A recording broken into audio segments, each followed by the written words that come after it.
Hey there, welcome to Sleepy History Secrets, the channel where history gets quietly strange but the voice stays calm.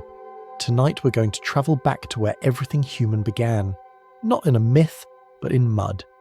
You're about to drift along the slow rivers of ancient Mesopotamia, the land between the Tigris and the Euphrates, where the first cities rose out of silt and sunlight, where writing was invented to count grain, and where kings learned the delicate art of paperwork.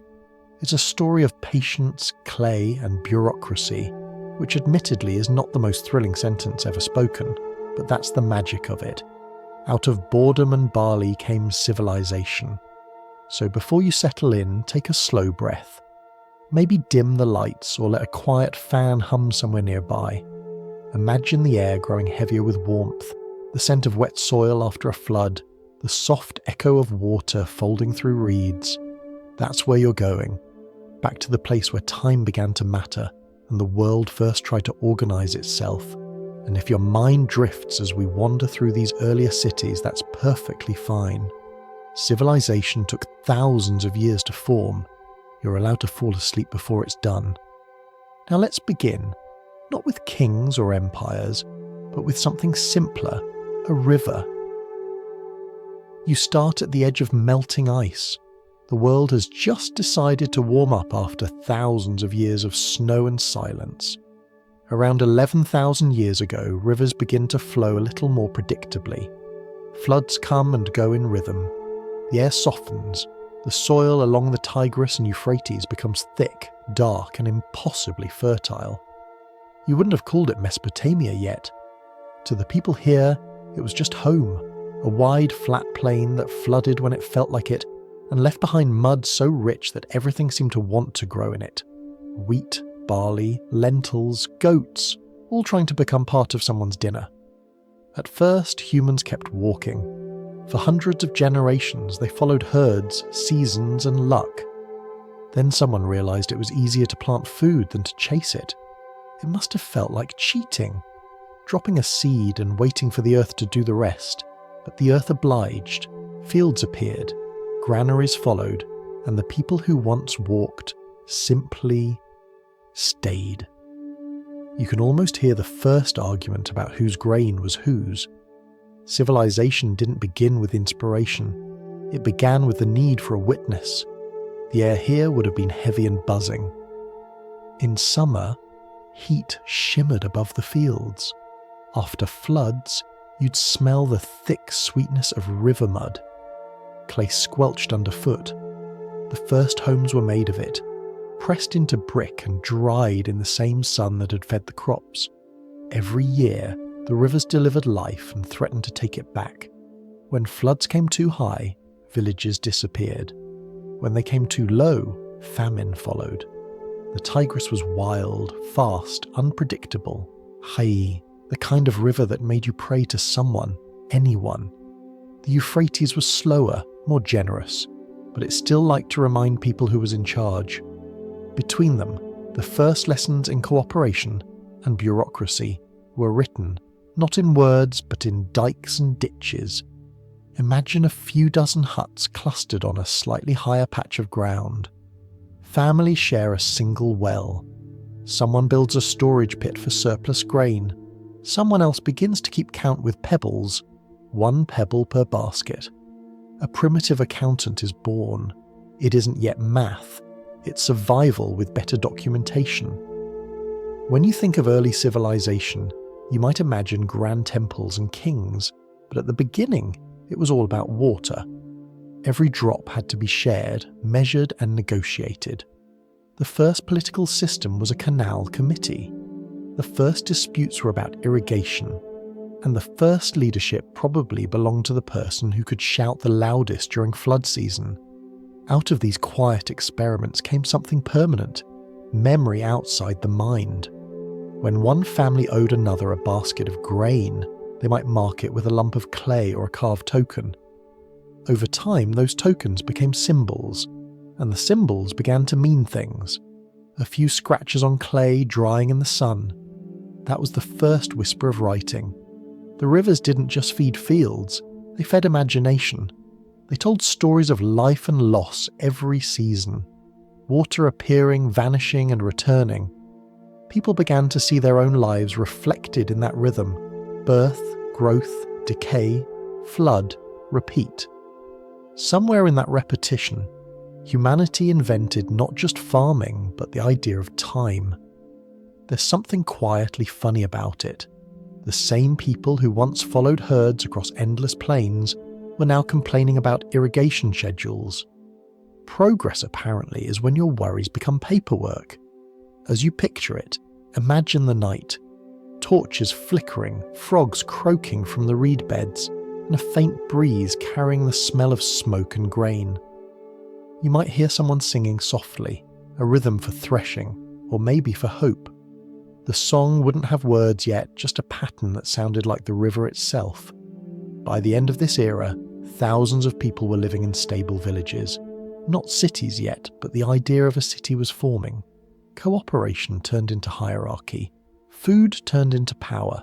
And power, as it usually does, wanted walls.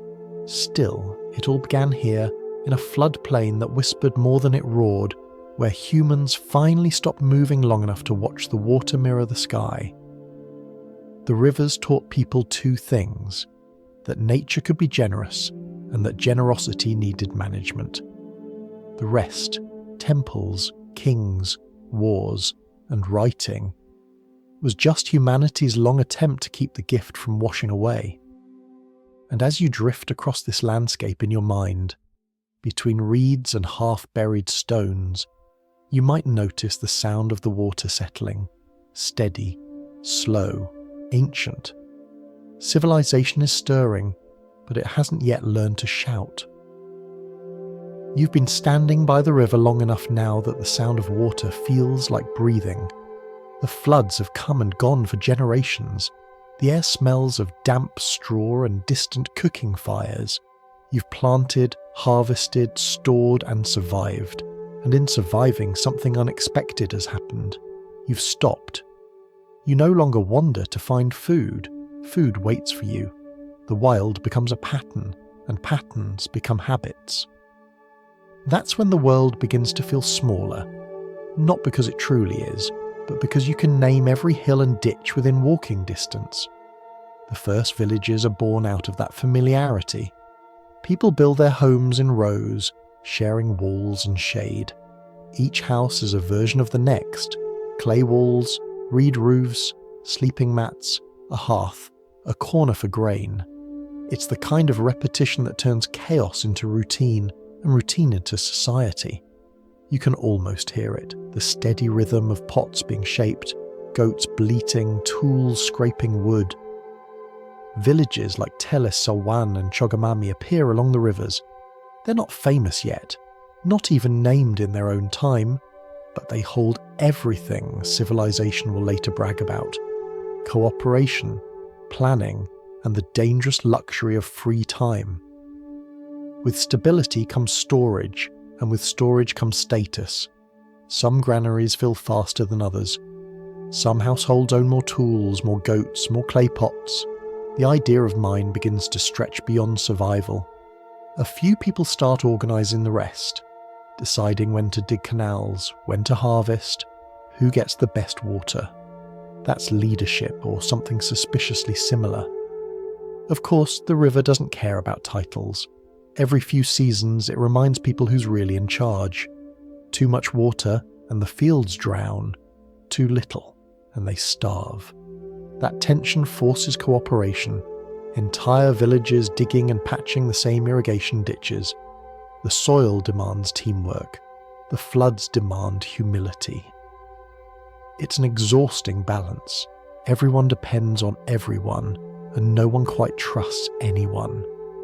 Imagine the meetings, long, sun-baked arguments about water levels. Someone insists their field is thirstier. Someone else blames the last flood on the gods, or the neighbours, or both.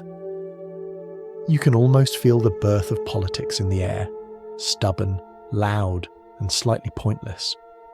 Yet something beautiful is happening beneath all that noise. Humanity is learning scale. How to build not just for a family or a season, but for generations. Villages stretch into networks. Footpaths harden into roads, exchange begins, grain for obsidian, fish for clay pots, textiles for copper. A quiet economy hums beneath the fields. There's no currency yet. Trade is trust. You hand someone a basket and hope they remember to return it later. The first accountant is still a person with good memory and bad handwriting. To help that memory, they use tokens, little clay shapes to count animals or jars. They're simple, but revolutionary. Memory made physical. A sheep becomes a cone, a jar becomes a sphere. The human brain is outsourcing itself to mud. You could call it the earliest data storage. Every time someone pressed a token into a lump of clay, they were recording an agreement, a promise baked in sunlight. When those tokens began to be impressed directly into the clay, instead of kept separately, writing was halfway invented. Civilization, it turns out, was a side effect of laziness. People just wanted to stop remembering so much. By this point, life in the village has a steady rhythm. You wake before dawn to the sound of animals and neighbours. You tend fields, patch dikes, trade gossip about who borrowed whose plough. Children chase each other among reeds, and the old sit in doorways telling stories about floods that came before memory. Evenings are slow, fires crackle, insects hum, and somewhere someone is mixing wet clay for tomorrow's bricks. The smell of smoke and earth fills the air. It's not glamorous, but it's reliable, and that reliability is new. The world has shifted from hunting time to farming time, from uncertainty to maintenance. You're no longer chasing life, you're managing it. Still, with every stored jar of grain comes a quiet anxiety. What if the next flood doesn't come? What if it comes too soon? That fear grows into ritual. People begin to thank the river with small offerings, bits of grain, water poured from jars, whispers to unseen powers. The first prayers rise not from temples, but from the edges of irrigation ditches. And so, alongside farming, something else begins to grow. Belief. Not yet gods with names, but the sense that something bigger is listening. Perhaps it's the river, perhaps the wind.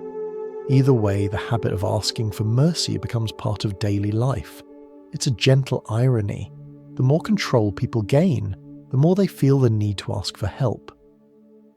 Civilization is already showing its personality. Ambitious, organised, and permanently anxious. By now, the population has grown enough that space runs out. Villages cluster closer. Some merge into towns. Walls rise to hold back both water and strangers. Within those walls, craft specialists emerge. Potters, metalworkers, builders. Division of labour creates trade, and trade creates gossip, and gossip predictably creates envy. The human condition has officially begun. But there's a strange calm to it too. For the first time, people can point to something they've made and say, "This will still be here when I'm gone." A brick, a canal, a storehouse, each one a message to the future. We stayed. If you listen closely, you might hear the pulse of this new world, the rhythmic splash of water wheels, the distant bleating of herds, the low hum of voices settling disputes. It's the sound of permanence taking shape. Civilization isn't a sudden revelation. It's a long sigh of relief after millennia of running. It's the discovery that you can stop moving and still keep the world turning. Somewhere nearby, a child draws lines in wet clay, not knowing that this simple act will one day evolve into written history. The first writer isn't trying to make art. They're just trying to make sure someone remembers who owes whom a goat. But that's how it starts, in the quiet between floods, when the rivers sleep and people finally have the time to wonder what they've built. And as the stars rise above these new villages, reflecting faintly on the slow-moving water, you can feel the first heartbeat of civilization, steady, fragile, and entirely made of mud and memory. By now, you can almost smell it. That warm, dusty scent of clay being fired for the first time. It's a smell halfway between earth and smoke, like rain remembering the desert. You're standing in one of those early towns that used to be villages. Dozens of homes pressed together in tight rows, walls made of mud brick, doorways shaded by woven reeds. The air hums with quiet industry. Someone's shaping a pot. Someone else is hammering copper. Civilization has started to take a physical form. One brick, one bowl, one spark at a time. The world here is still mostly brown. Mud walls, dust roads, river silt. But every so often, you catch a glimpse of colour. A fired pot glowing orange. A bead of blue lapis lazuli from far away. A streak of green glaze that hints at chemistry before the word existed. These people don't yet call themselves artists or scientists. They're just trying to make things last longer than a season. Permanence, not beauty, is the original dream. You can hear the shift from survival to curiosity. The potter's wheel starts turning, a quiet, circular invention that changes everything. Before this, shaping clay was slow and uneven. Now, with a wheel spun by hand or foot, vessels become symmetrical, repeatable, identical. 100 matching pots, the earliest form of mass production. And somewhere, deep in that repetition, lies a strange joy. Humanity has learned rhythm, not just in music, but in making. Every fired brick, every pot, every baked loaf says the same thing. Stay. Fire makes mud immortal. When you bake a brick, you're taking a piece of the earth and making it refuse to return to dust. It's an act of defiance disguised as construction. The early builders didn't know the chemistry, but they understood the feeling that heat could turn the fragile into the enduring. Walk through one of these settlements and you'll notice the organisation. There's a courtyard in the centre where animals rest, storage rooms for grain, small workshops for tools and pottery. Paths are narrow, but they all lead to the same spaces: the well, the granary, the communal oven. Order is creeping into daily life like the lines in a woven mat. And above all of it, smoke rises in thin grey spirals. It carries the smell of grain roasting and bricks drying. The soundscape is gentle. Water trickling through canals, children's laughter, the scrape of reeds against clay. Somewhere nearby, someone is melting copper for the first time. They've noticed that certain stones turn red when heated, that the metal hidden inside flows like thick honey and then cools into something stronger than stone. It's small-scale alchemy. Copper tools replace sharpened flint. A plough, a hook, a knife. Each one saves a bit of labour and adds a bit of pride. It's progress by blistered hands. And while tools are changing, so are minds. People start to decorate what doesn't need decoration. Pots with painted patterns, walls with simple carvings. It's not practical, but it's human. Once survival is secure, art sneaks in through the side door. Trade expands. Clay tablets or clay tokens travel with merchants. Baskets of grain move in one direction, stones and metals in another. The rivers become roads, carrying not just goods, but ideas. Each exchange teaches trust and sometimes betrayal. People invent measures to make sure trades are fair. A balance scale appears, probably simple: a beam, a rope, 2 baskets. When the baskets hang evenly, the deal is done. It's the start of mathematics, though no one knows the word yet. Just fairness made visible. The more permanent their creations become, the more fragile their peace feels. Storage means temptation. A granary is both wealth and invitation. So villages begin to defend themselves. Small walls rise. Watchmen keep an eye on strangers. Fear joins architecture as an early craft. Even religion begins to take shape in clay. Simple figurines appear, small hand-sized shapes of women, animals and unknown spirits. Some are buried under doorways, some are placed near ovens or stored grain.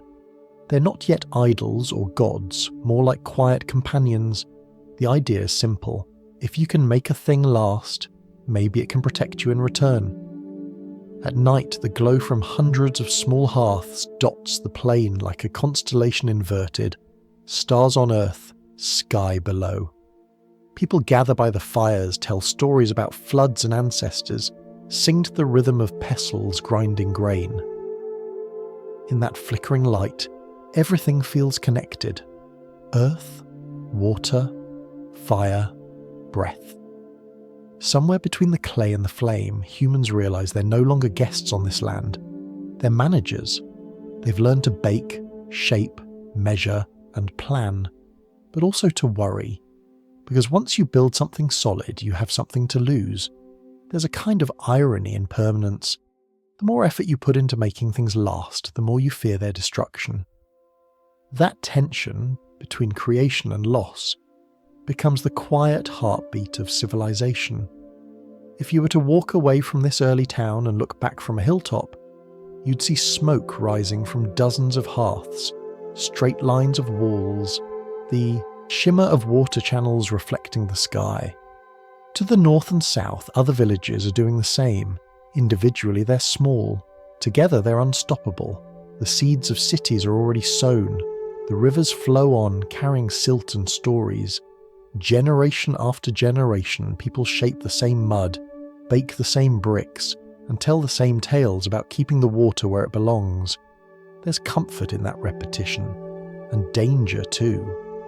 Because once humans believe they've mastered the elements, they tend to test them.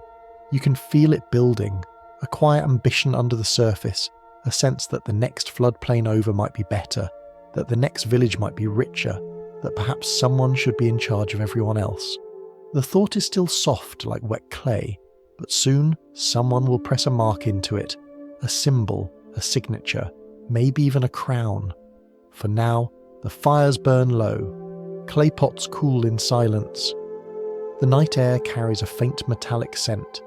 Civilization is learning the power of heat, not just to cook, but to create. And in that discovery lies both comfort and danger, because once you learn how to make things last, you start imagining that you might last too. And that's how the human story begins, not with conquest, but with a pot cooling quietly in the dark.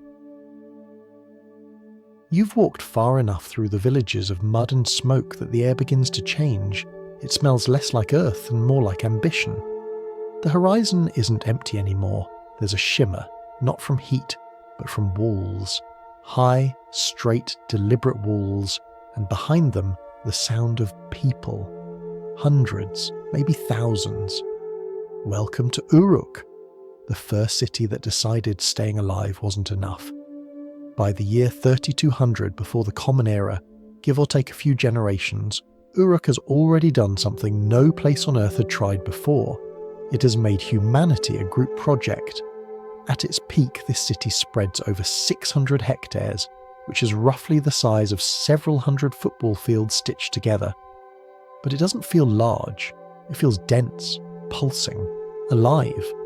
The smell of baking brick and brewing beer fills the air. Somewhere, goats bleat.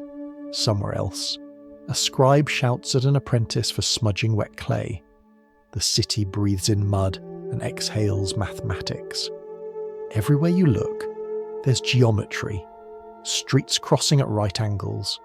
Courtyards measured in even steps.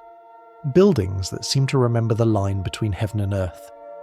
At the centre stands the Iana precinct, a cluster of temples rising above the plain, dedicated to Inanna, the goddess of love, war, and possibly the local economy. To the north, the white temple of Anu gleams in the sun, built on a platform so high that climbing it feels like arguing with gravity. The people of Uruk don't just build, they organise. Every harvest is recorded, every jar of grain is counted. They've invented a way to remember what the human brain keeps forgetting. Writing, or at least its ancestor, is now part of daily life. It starts small, a reed stylus pressed into wet clay, a mark for a jar, a triangle for grain. But soon the symbols begin to multiply.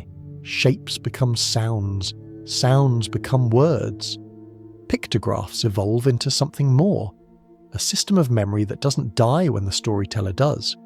You can imagine the scene, a low, mud-walled room, the air heavy with the smell of clay and oil lamps. A scribe kneels before a table, marking tablets one after another. Numbers, not in our style but in their own way, appear as impressions and wedges. They count everything: sheep, silver, workers, beer rations. It's bureaucracy in its purest form. Devotion through data.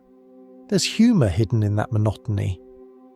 The world's first accountants probably thought they were saving time. Instead, they invented paperwork. Humanity hasn't stopped filing since. But writing isn't just about counting. Once you have symbols, you start to think in symbols. The mind becomes more precise, more abstract. Uruk becomes a city of lists. Lists of goods, of names, of offerings to the gods. Every list, a prayer disguised as inventory. Every record, a quiet declaration. We exist. The temple and the palace rise together, two halves of the same heartbeat. The temple owns land, collects offerings, and pays labourers in rations of beer and bread. The palace, meanwhile, organises defence, trade, and law. The people who once dug canals together now follow orders issued by seal and tablet. Power has taken shape in clay.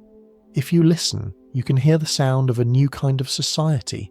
The shuffle of workers in workshops, the distant ringing of metal tools, the chatter of merchants unloading boats from the rivers. Uruk hums with division of labour. Some people make pots, others manage ledgers.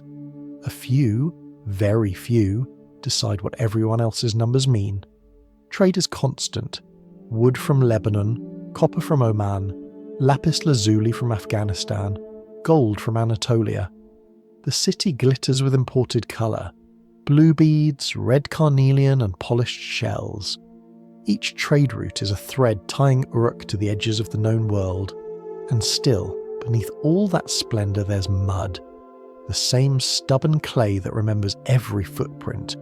Builders mix straw into it for strength, dry it in the sun, stack it layer upon layer until temples rise like mountains. The white temple itself once shone against the horizon. Bright plaster reflecting sunlight across miles.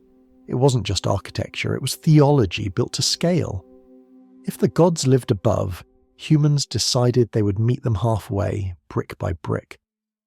There's something both practical and poetic in it. Every staircase upward was a declaration that humanity could reach beyond flood and famine. Every wall was an attempt to keep eternity still for one more season. And yet, as always, the city grows faster than its wisdom. More people mean more mouths, more rations, more ledgers, more mistakes. Someone somewhere is losing sleep over missing barley. Someone else is inventing an early complaint system. Civilization, it seems, arrived with customer service included. The humour of it is that all this control, all the counting, measuring and labelling, is also what keeps Uruk alive. The city runs on trust made tangible, a seal on a jar, a mark on clay, a weight balanced perfectly. It's faith, but mathematical. The people don't yet call their land Sumer.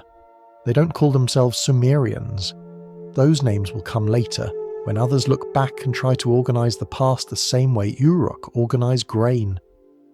Right now, they're simply the people of the plain, bound by rivers, united by mud, and haunted by numbers. As night falls, the temples glow faintly from oil lamps. You can hear low chanting, prayers mixed with account tallies. Somewhere a scribe stretches his sore hands, sets down his stylus and looks out over the rooftops. The city is vast, silent for a moment. The river murmurs in the distance. He smiles, not because he understands what he's built, but because for the first time the world feels recorded. Tomorrow he'll write again. More symbols, more numbers, more memory made permanent. And thousands of years later, someone will dig up those tablets, read his lists, and realise that civilization's greatest invention was not the city itself, but the idea that nothing should be forgotten.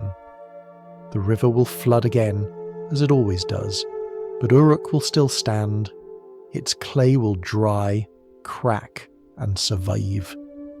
Even the gods, if they existed, might envy that kind of permanence. Somewhere beyond the walls, the first stars rise, faint and steady. reflecting off the Euphrates like tiny lamps. The city hums softly in the dark, a heartbeat made of brick and bureaucracy. Humanity has learned to count. It will never stop. By the time you return to Uruk streets, the air is thicker, not with dust, but with order. Everything has a place now. Every worker, every tablet, every grain of barley. The world has discovered hierarchy, and it's very proud of itself. At the heart of the city stand two kinds of buildings that explain everything about civilization: the palace and the temple. Between them flows a current stronger than the Euphrates: power.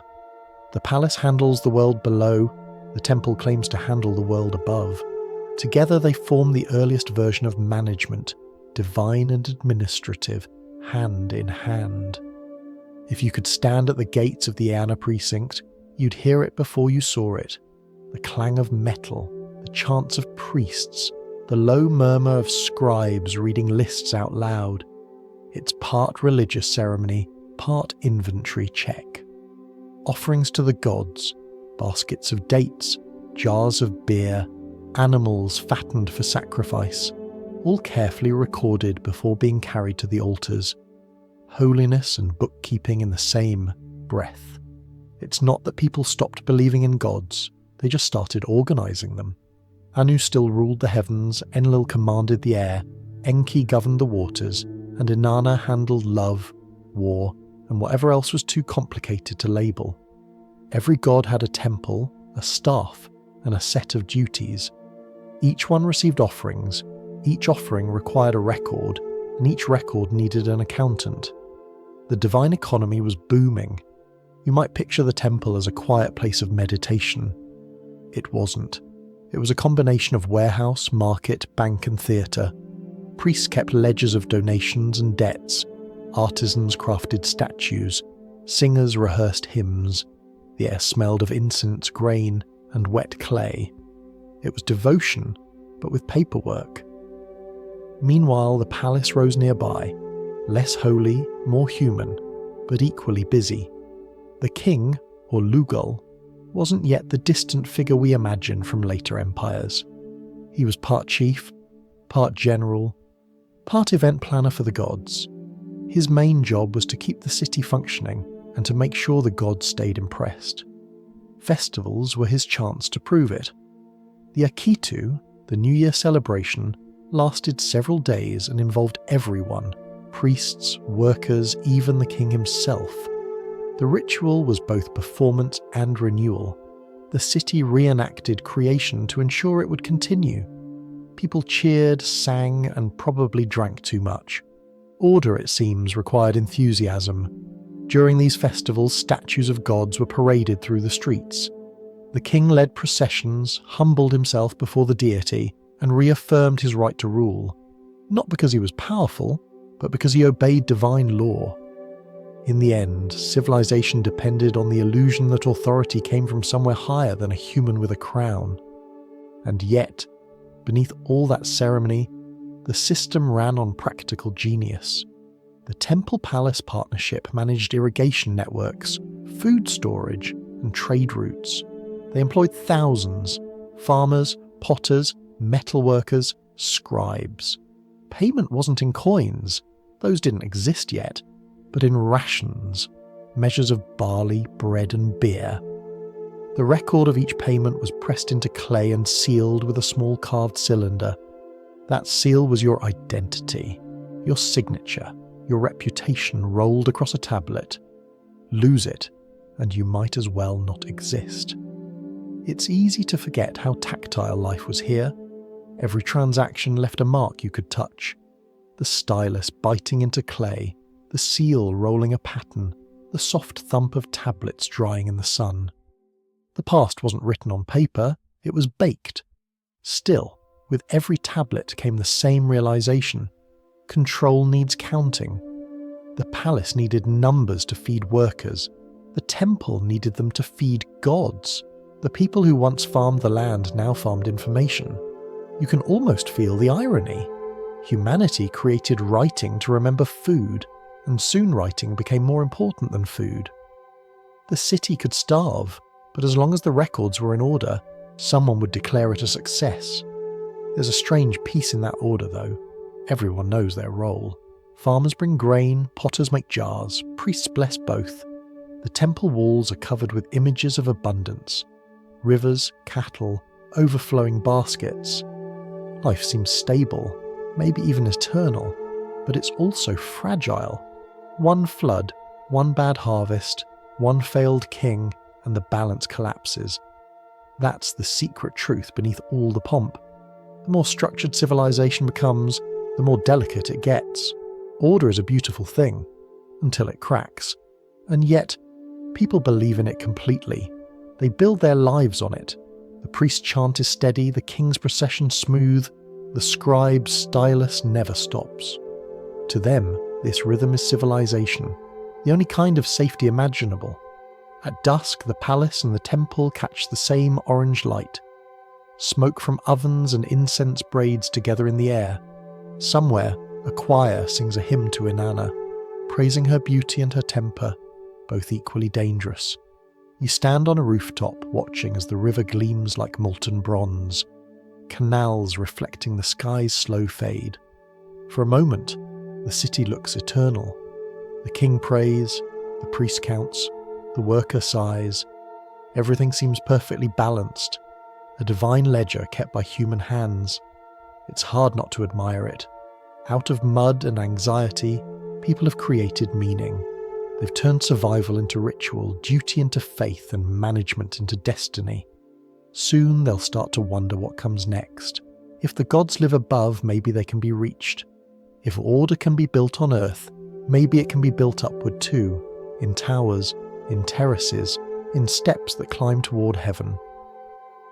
For now, though, the city sleeps. Torches flicker in the courtyards. The last tablet of the day dries by the fire. Somewhere in the temple, a scribe whispers a prayer that sounds suspiciously like a schedule. Civilization is resting, but not relaxing. It's already planning tomorrow. The morning sun hits Uruk's skyline like a slow drumbeat. The air smells of baked clay and river mist. Workers are already climbing wooden ramps, carrying baskets of mud on their shoulders. The sound of their footsteps mixes with the hum of prayers and the low hiss of fires warming new bricks. The city has begun to rise, not outward, but upward. You're standing at the base of what will become a ziggurat, a temple that's part mountain, part staircase, part statement. It's an idea so simple and so human that it feels inevitable. If the gods live in the sky, you might as well start building toward them. The people call it the House of Heaven, or sometimes just the Great Platform. It's not smooth or elegant. It's raw, stepped, deliberate, a pyramid made of persistence. Each brick is shaped by hand, dried in the sun, and pressed into place with a smear of bitumen, that black tar from the riverbanks that smells faintly of fire and time. When the wind shifts, you can smell it from miles away, the scent of ambition. There's something mathematical in the way they build. The base is broad, the walls slightly slanted inward, the steps narrowing as they climb. Every few layers, the builders pause to let the structure settle, to let the weight find balance before rising again. No blueprints, no written measurements, just experience and rhythm. The architect's guide is gravity itself. From above, the city spreads out like a circuit of canals and courtyards. From below, the temple looms like a piece of sky that decided to visit. Climbing it isn't just work, it's devotion. Every step upward is a small prayer against collapse. The temple isn't just a place of worship, it's a machine for belief. Inside, rooms glow with torchlight reflecting off polished copper and gold. Statues of gods sit at the centre, their faces calm, their eyes inlaid with precious stones that catch the flicker of flame. To the people below, those eyes are alive. The gods are watching, judging, occasionally approving. At the foot of the ziggurat, a line of workers brings offerings, baskets of fruit, jars of beer, sacks of barley. Priests record everything, the quantity, the quality, even who delivered it. Faith, it seems, comes with a receipt. But the most striking part of all this isn't the scale, it's the coordination. Tens of thousands of people, each performing a task, digging clay, firing bricks, hauling water, carving decorations, mixing mortar. No one can see the whole design, yet everyone believes in it. Civilization is starting to dream collectively. You might think of these structures as ancient skyscrapers, not in height, but in purpose.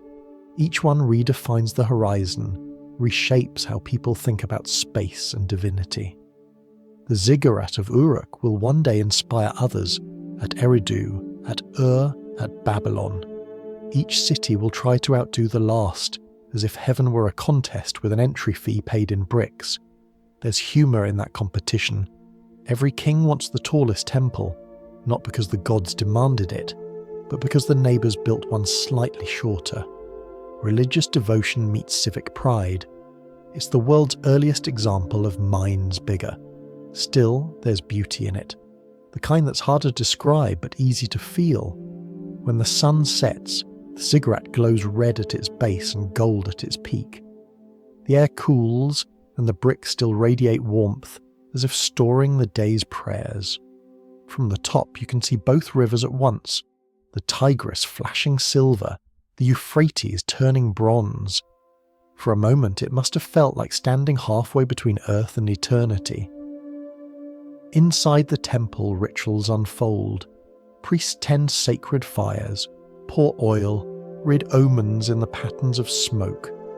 They believe the gods speak through signs, a bird's flight, a cloud's shape, a sudden gust of wind. It's part science, part superstition, part human longing to make chaos predictable. Below, the city moves with steady rhythm. The palace collects taxes, the temple redistributes rations, and the people continue to build.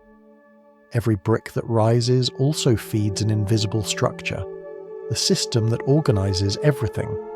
Labor becomes religion, devotion becomes accounting, and somewhere in that overlap civilization begins to feel inevitable. Yet for all its strength, it's still fragile. Rain can melt bricks, heat can crack them. One bad flood can undo years of work. So every generation repairs, replaces, rebuilds. Permanence, it seems, is a full-time job, and still they climb. Every step upward feels like an answer to something wordless, the human need to connect, to prove existence through effort. Maybe the gods didn't ask for towers at all. Maybe people just needed to build them. As the structure nears completion, the top platform is smoothed with gypsum and lined with woven mats. There, under an open sky, priests leave offerings of bread, beer, and perfume. Some nights they sleep there, believing the gods might descend in dreams. If you lie there long enough, looking at the stars, it's easy to understand why they believed that.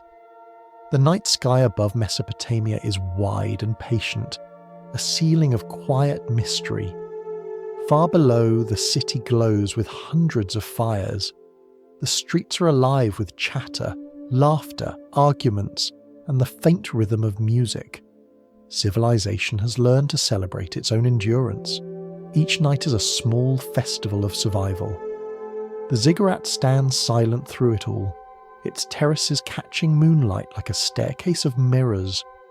From a distance, it looks less like a building and more like an idea, a reminder that humans, even surrounded by mud and flood, dared to imagine vertical. And that's what makes this place extraordinary. These towers of faith aren't just monuments to gods, they're monuments to the people who built them, to the stubborn belief that something made by human hands could touch the divine. When dawn comes again, workers return with new baskets of clay. The rhythm resumes: scoop, carry, climb, lay, press, repeat. Civilization doesn't pause, it just breathes in time with the river. Somewhere below, a child watches the workers and wonders why they climb. Maybe, someday, that same child will become a builder, or a scribe, or a king. The pattern will continue. Ambition baked into every generation like straw into brick. As the sun climbs higher, the tower casts its shadow across the city, long, sharp and certain. It falls over courtyards, canals and homes, touching everyone in its reach. The gods may live above, but their presence, or at least their architecture, is firmly human. And as you stand there, listening to the sound of footsteps and wind and whispered prayers, you realise what the ziggurat really is. It's not a ladder to heaven, it's a mirror, a reflection of humanity looking up, hoping that what it's built might be enough to make the ski look back. By now, the city hums like a living workshop. You can hear the clatter of tools, the thud of wheels against packed earth, the creak of ropes straining under loads of grain. Humanity has entered a new rhythm, one made of invention. People have discovered that with the right shape of wood, the right pull of an ox and the right angle of a sail, the world itself can be persuaded to work a little harder. You start with the simplest circle. At first it's for clay, the potter's wheel spinning lazily in the sun, a smooth rotation that turns mud into symmetry. The sound of it is almost hypnotic, a low hum of effort meeting grace. It doesn't look revolutionary, but it is. Once humans realise that motion can repeat forever, they never stop. The wheel rolls off the pottery bench and into history. Before long, it's carrying people. Carts rumble through the streets of Uruk, drawn by oxen whose steady breath fills the morning air. Each revolution of the wheel means less weight on the back, more distance travelled, more trade accomplished. The wheel is freedom disguised as geometry. The fields change too. Someone straps a blade of bronze to the end of a wooden beam and ties it to an ox. The plough cuts deeper than hands ever could, carving neat lines into the soil like writing on the earth. Food multiplies. Surplus grows. For the first time, more people can eat than can farm. And that simple fact changes everything. In workshops along the canals, bronze glows orange in the furnace. Copper and tin, melted together in a controlled marriage, create a metal stronger than either alone. The air smells metallic and sweet, like rain on hot stone. Tools last longer, weapons bite deeper. Someone realises you can make art from metal too. Jewellery shaped like crescent moons, daggers polished to mirrors. Technology and beauty begin to share the same fire. Boats glide down the Euphrates and the Tigris, sails catching the wind like pale wings. The rivers become highways, moving goods, gossip, and gods between cities. Wooden hulls creak under cargo. Timber, stone, and strange metals from lands so distant they sound mythical. A single journey can last months, yet it's faster than walking. Civilization has learned the art of letting the world carry it. Every new tool solves one problem and creates another. Carts need roads, ploughs need stronger animals, sails need navigation. So humanity does what it always does, invents more problems and calls it progress. Trade expands like a web across the known world. From the mountains of Anatolia come metals, from the Indus Valley come precious stones. From the Arabian coasts come shells and incense.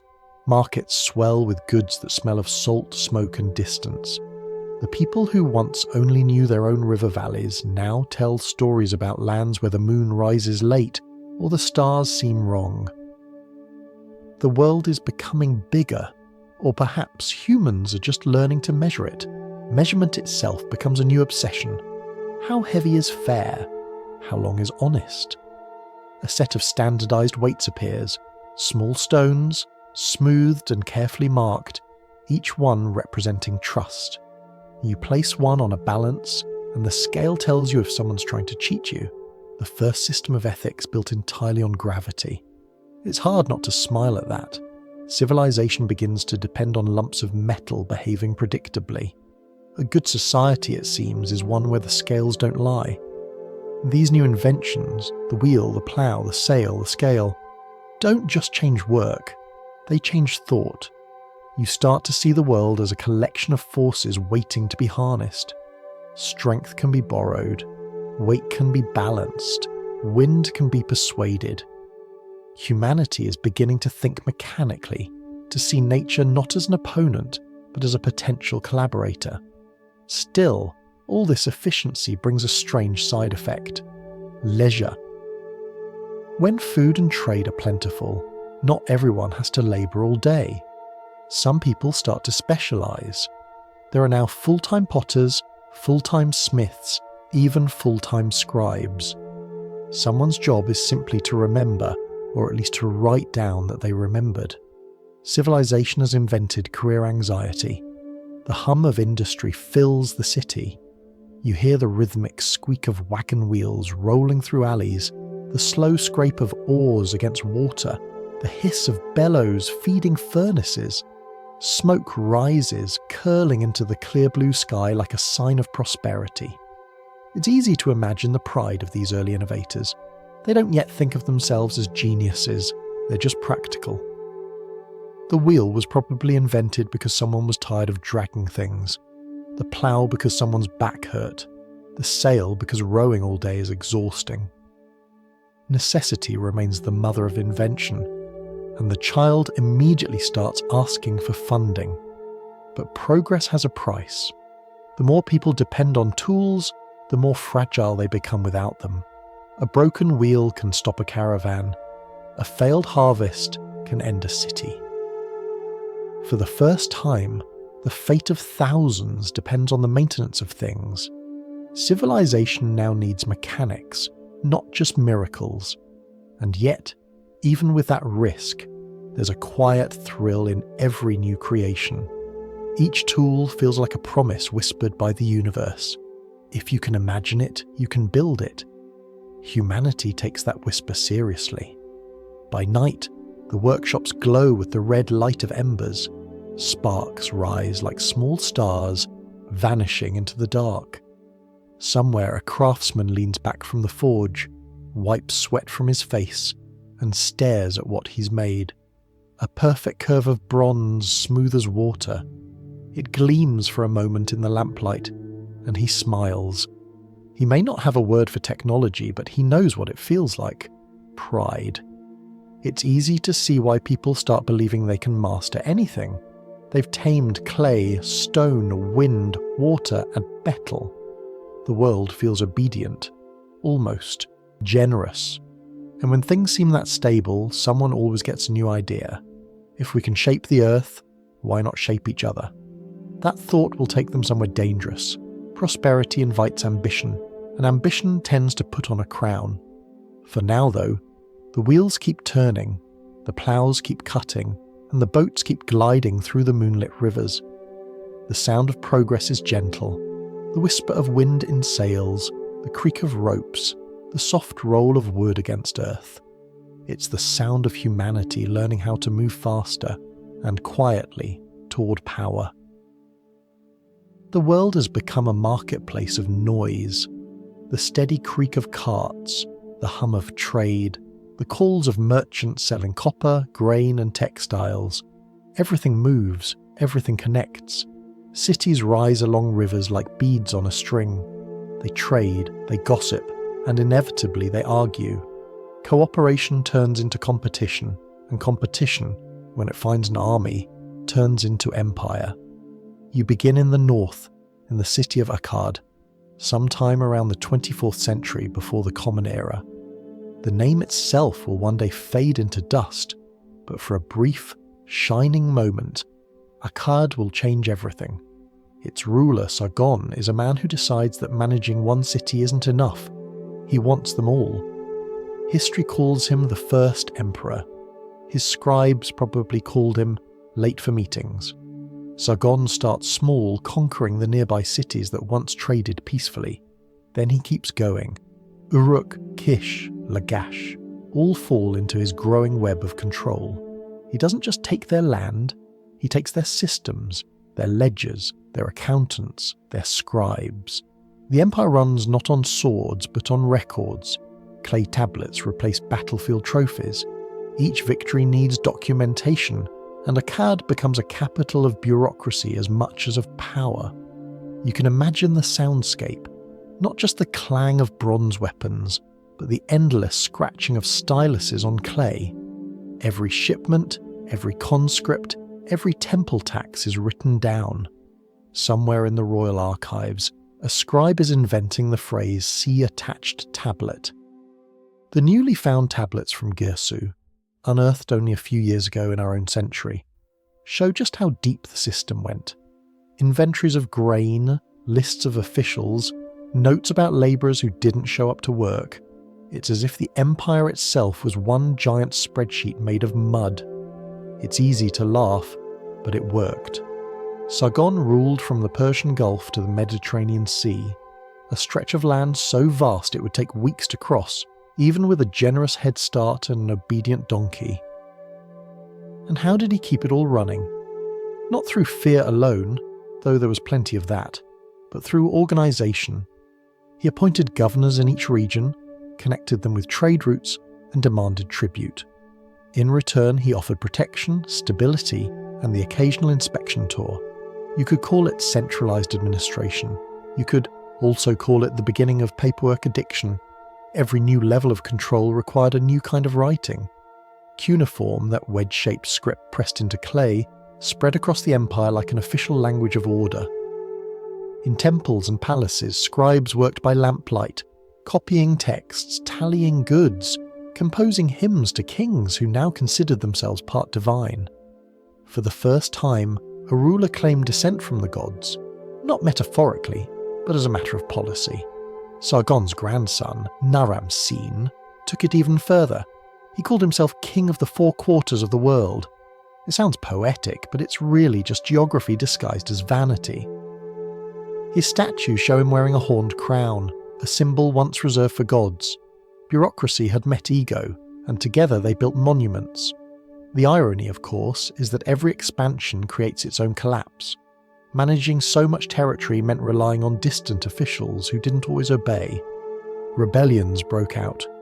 Cities that once sent taxes began sending armies instead. The rivers that had united the region became borders again, and the empire's careful maps dissolved back into mud. Still, Sargon and Naram-Sin left behind something far more durable than power: the idea of empire itself. Every ruler after them would copy the model: a central authority, a written record, a divine justification. The Assyrians, Babylonians, Persians, all of them would inherit the blueprint drawn in Akkad. Even the modern world still borrows from it. The capital, the provinces, the chain of command, the need to file 3 copies of everything. If you close your eyes, you can almost feel the rhythm of it, the pulse of early imperial life. Caravans moving through deserts, messengers galloping between outposts, priests reciting hymns to keep the gods on the empire's side. The scent of dust and metal lingers in the air. Civilization has learned how to scale itself up, but it hasn't learned moderation. What makes the Akkadian Empire remarkable isn't its might, but its memory. When it eventually collapses, the archives remain, the tablets endure.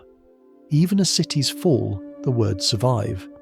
In a sense, the empire succeeds at being immortal, just not in the way its kings expected.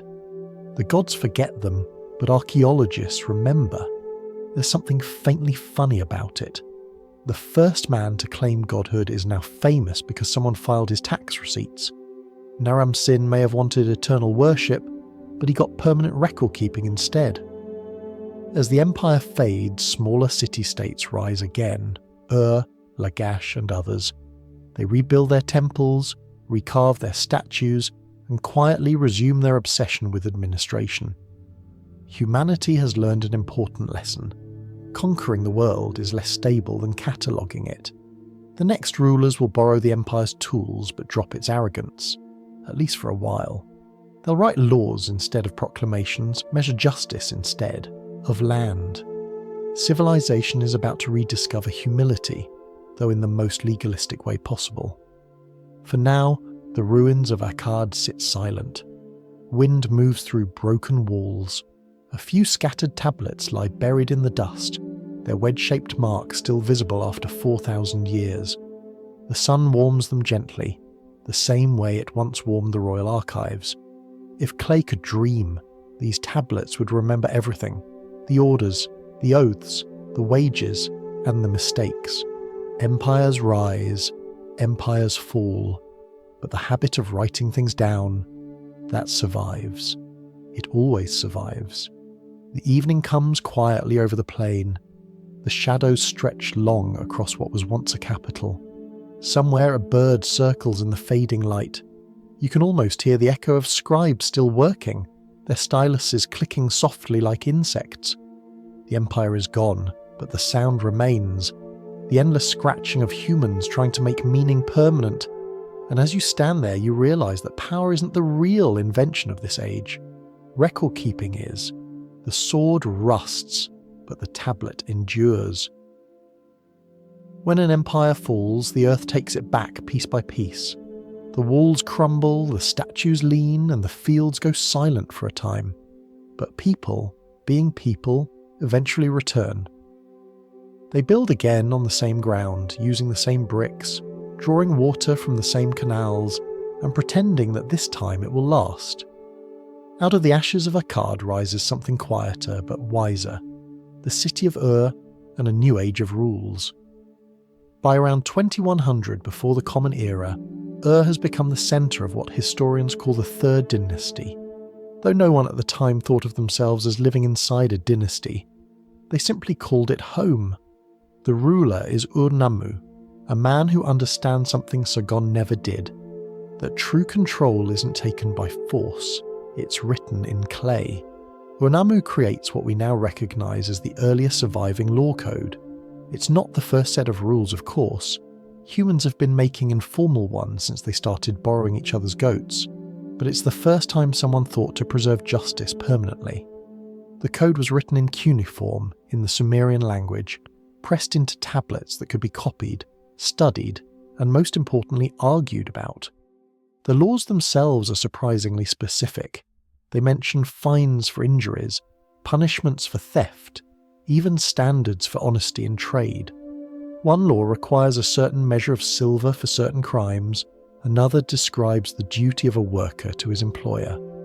You can feel the beginnings of fairness trying to crawl out of chaos. Justice has found a medium, not breath, not memory, but clay. You might imagine Ur-Nammu sitting in a courtyard dictating his code to scribes. The scene would have been calm, dusty, and a little bureaucratic. Each law pressed into wet clay, the stylus leaving its small triangular marks like footprints across time. When the tablets dried, they were stored in temples available for anyone, or at least anyone who could read just to consult. Law had become public, permanent, and literal. His son, Shulgi, continued the work. He wasn't content with laws alone. He standardized weights, wages, and even calendars. He introduced systems for education and temple maintenance. He made sure everyone, from farmer to priest, could be measured against the same yardstick, a comforting thought, unless you were behind on your taxes. The temple at Ur became a centre not only of worship but of record-keeping. Scribes trained there, practicing their wedge-shaped signs on leftover bits of clay. These students were the accountants, judges, and administrators of the next generation. It was an empire rebuilt not on conquest, but on compliance. And yet, even this age of order couldn't resist its own complexity. The more laws you make, the more exceptions appear. The more people write them down, the more arguments arise over interpretation. Somewhere, someone is already complaining that the rules are too strict, too vague, or too many. Civilization has reached that awkward teenage stage where it believes in fairness, but still loves loopholes. Centuries later, in the city of Babylon, a new king would pick up the same idea and give it a more permanent shape. His name was Hammurabi. His code would be carved not into clay, but into stone. Black basalt that caught the sun like polished ink. It contained 282 laws, covering everything from property and trade to family and injury. The famous eye for an eye line appears there, a formula so simple that it outlived entire languages. Imagine the scene, sunlight blazing over the courtyard, citizens gathering around the tall pillar of stone. At its top, the king is shown receiving the laws from the sun god Shamash. Below, the text runs down in neat, endless rows. It isn't gentle reading. It's a mixture of justice and deterrence, clear, harsh, and oddly poetic. For example, if a builder's house collapsed and killed someone, the builder himself could be put to death.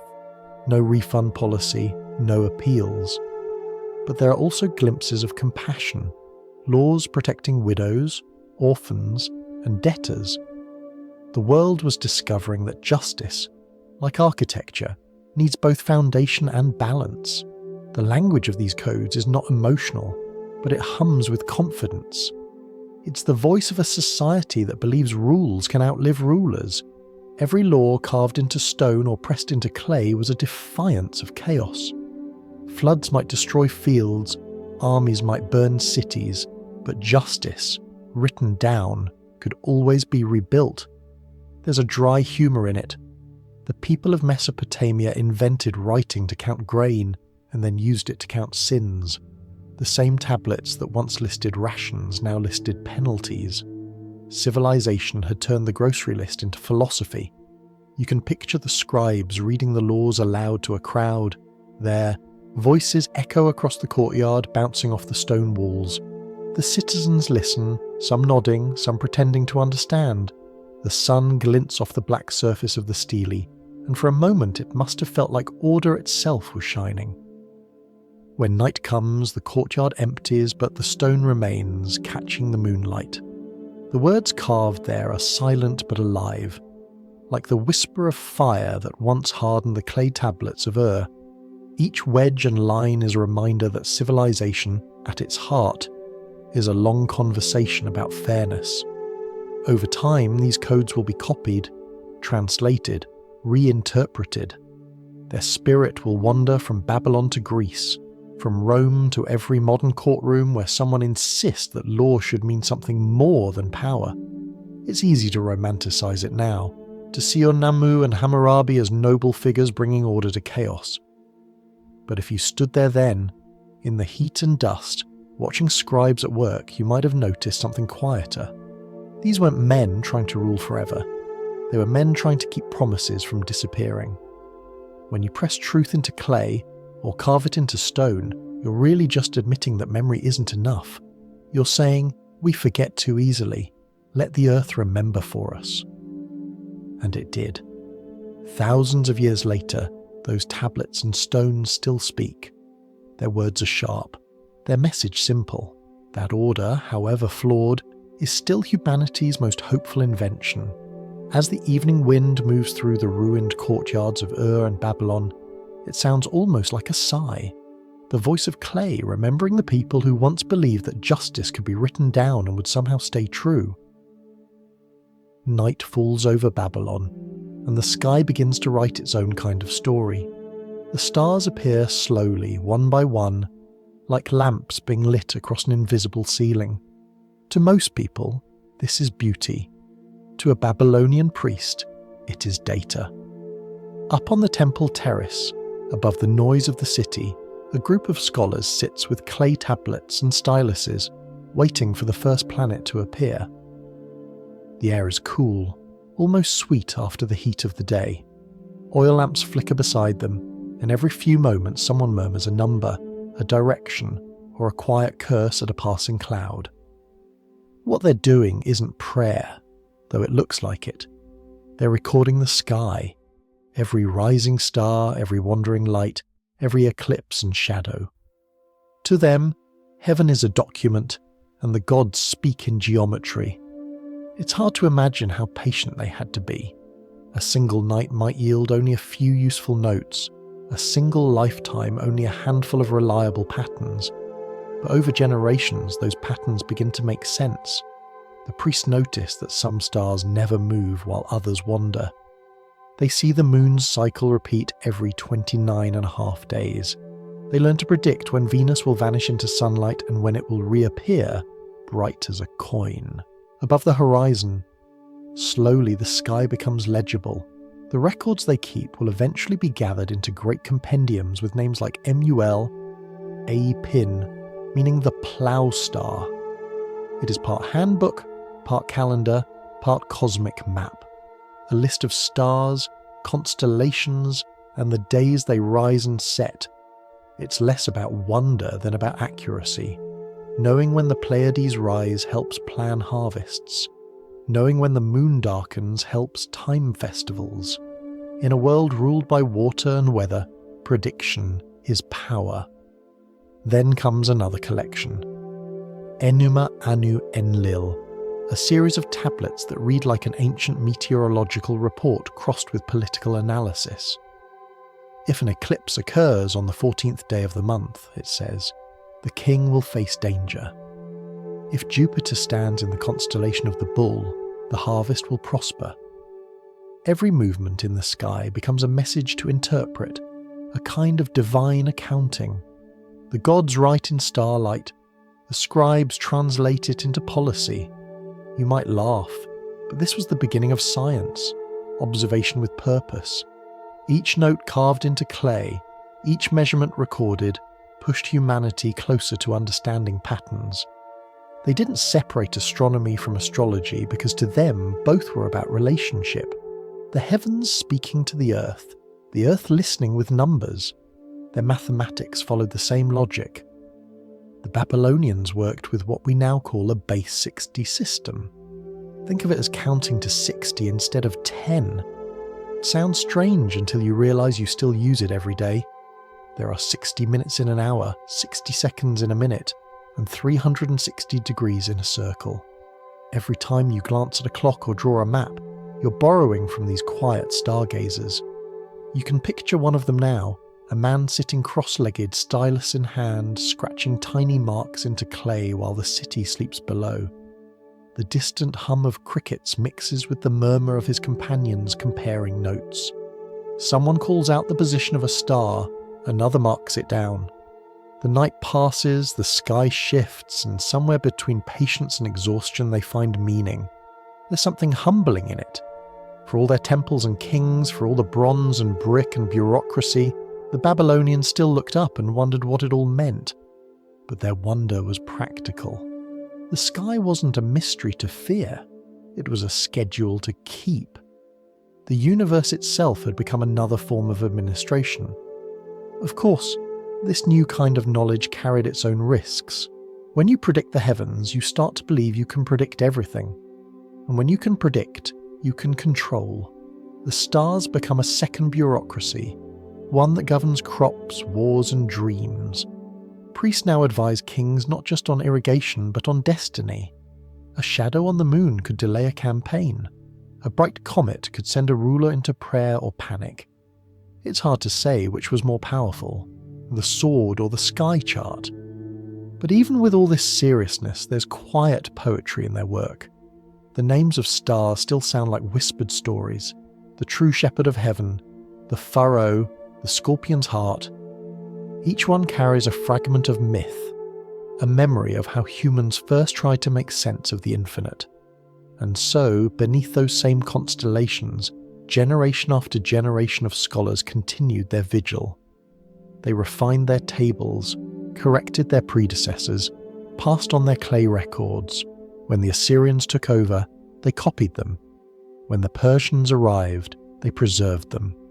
When the Greeks came centuries later, they translated them into new languages. The sky kept changing, but the habit of watching never did. Even now, thousands of years later, modern astronomers still rely on the same principle. Record, compare, predict. The stars may be older than civilization, but civilization is older than we like to admit. It began the night someone realized that time could be counted, and that the heavens could keep score. Imagine the terrace as dawn begins. The stars fade one by one, leaving the horizon pale and empty. The priests gather their tablets, blow out their lamps, and descend the stairs in silence. They don't yet know it, but their work will shape calendars, geometry, and navigation. They're inventing time as a structure, not just something that happens, but something that can be measured, divided, and trusted. Below them, the city stirs. Merchants prepare for market, workers load carts, scribes open their ledgers. The hum of daily life rises to meet the fading sky. The rhythm of the heavens and the rhythm of the city beat together for a moment, the divine and the mundane in perfect synchrony. Every civilization dreams of eternity, but the Babylonians came closest to bottling it. They turned the movement of planets into prophecy, and prophecy into mathematics. In their world, numbers were sacred, stars were paperwork, and the universe was, quite literally, a clock. If you ever find yourself watching the sky at night, tracing the slow movement of a planet, remember them. The first accountants of the cosmos. Every minute that passes, every tick of every clock is their legacy still whispering through time. The heavens may look silent, but they're still keeping the same careful records, one star at a time. Morning breaks over the city of Nineveh, and the air already carries the scent of dust and ambition. Somewhere inside the palace complex, scribes are waking up, stretching their sore hands, and heading toward the rooms filled with tablets. You can almost hear the shuffle of sandals on stone floors, the soft tap of styluses against clay, the rustle of reed mats being rolled aside. The Assyrians have taken the ancient idea of writing and turned it into infrastructure. It's the 7th century before the Common Era, and the Assyrian Empire has reached its golden age, or perhaps its iron age, since iron is what fuels its strength. These people have mastered the craft of conquest. They have armies of archers, siege engines that hurl stones the size of sheep, and cavalry that thunder across plains like moving thunderclouds. But behind every soldier stands a scribe. Power still requires paperwork. At the top of this system sits King Ashurbanipal, warrior, ruler, and unexpectedly book collector. Unlike many conquerors, he can read and write, and he is proud of it. He builds not just monuments and palaces, but something far stranger for its time, a library. Inside his palace at Nineveh, the rooms fill with shelves of clay tablets. Not books, those haven't been invented yet, but slabs of baked earth, stacked carefully, each one marked with titles, subjects, and sometimes the name of the scribe who copied it. There are tens of thousands of them. Hymns, medical texts, omen lists, mathematical tables, myths and letters. Everything the Empire knows, everything worth remembering, finds its way onto clay.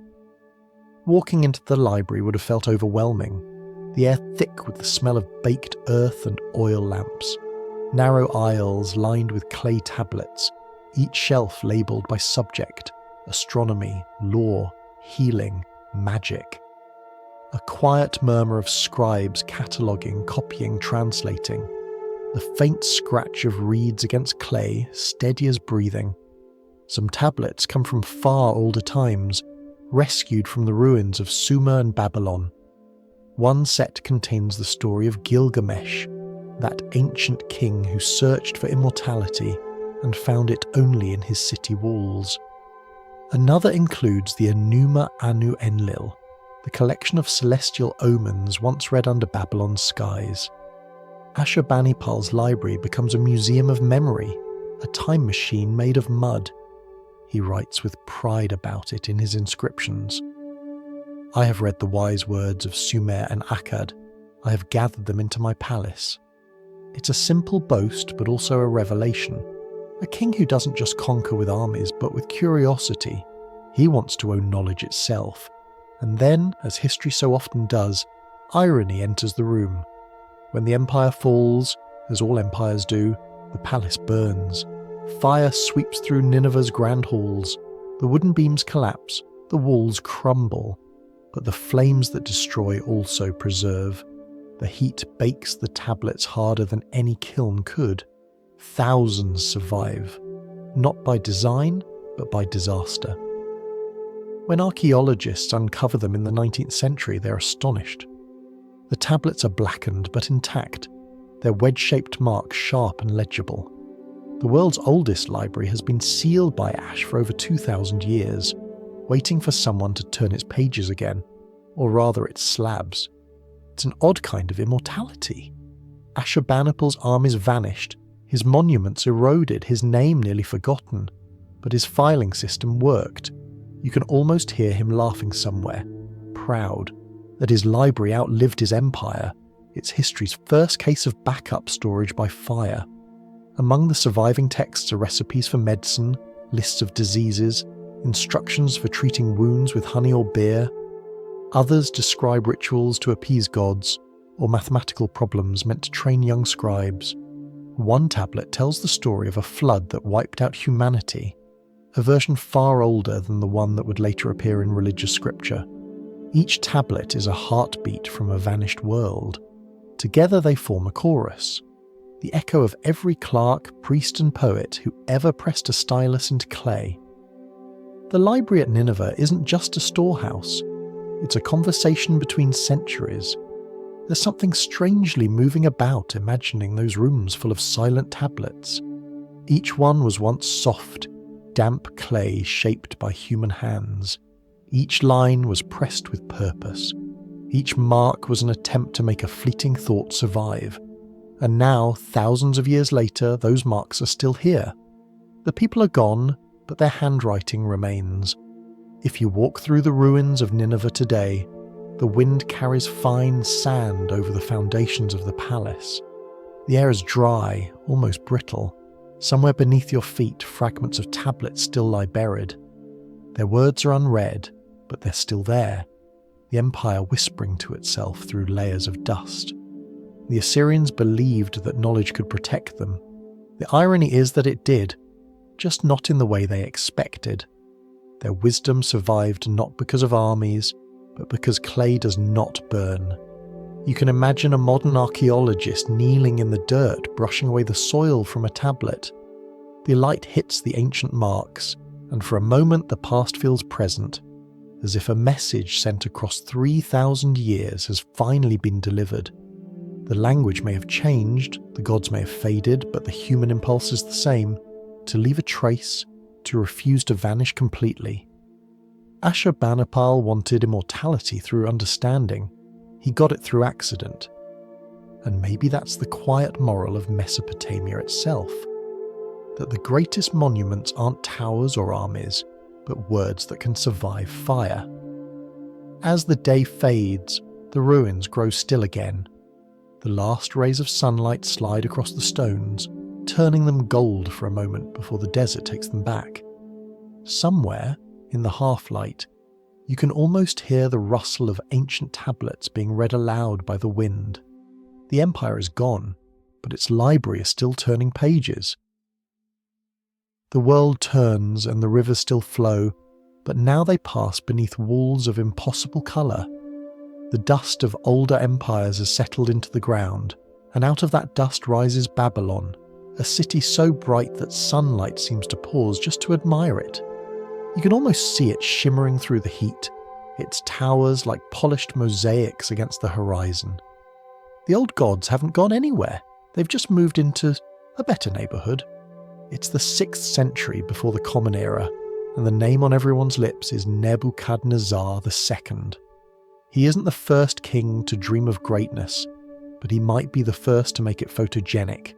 He rebuilds Babylon not as a fortress, but as a vision, a city meant to impress the heavens themselves. If Uruk was the birthplace of civilization, Babylon is its gallery exhibition. You start at the gates. Not the plain wooden kind, but the Ishtar Gate, a structure so vast it could swallow sound. It glows with thousands of glazed bricks, deep blue as the evening sky, each one pressed with the image of lions, bulls and dragons that twist across its surface in golden relief. When sunlight hits them, they shimmer as though alive. From a distance, the gate doesn't look built, it looks conjured. Step through it, and the world changes tone. The processional way stretches ahead, a grand avenue lined with walls of the same luminous blue, every brick precisely cut, every pattern symmetrical. Priests and soldiers march down it during festivals, their footsteps echoing against tiles that gleam like wet stone. Incense fills the air. Musicians play reed flutes and drums. For a few brief days each year, Babylon becomes a living painting.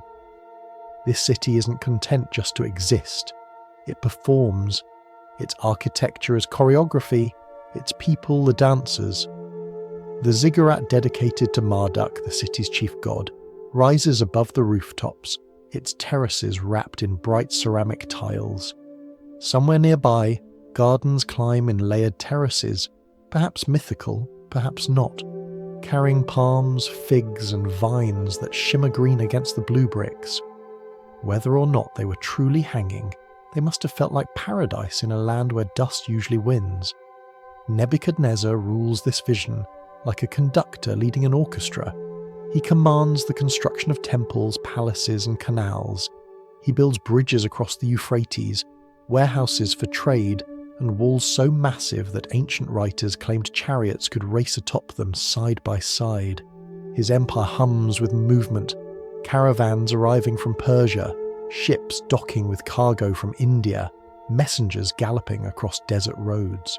Babylon has become the capital of everything, and yet, amid all the splendour, there's still a desk somewhere, still a scribe with a stylus. Even glory requires accounting. Each brick is counted, each worker paid, each shipment tallied. The empire's greatness depends, as always, on paperwork. You can almost imagine a clerk sighing in a back office, pressing wedges into clay and muttering, "Even the lions need to be inventoried." The humour of it isn't lost on history.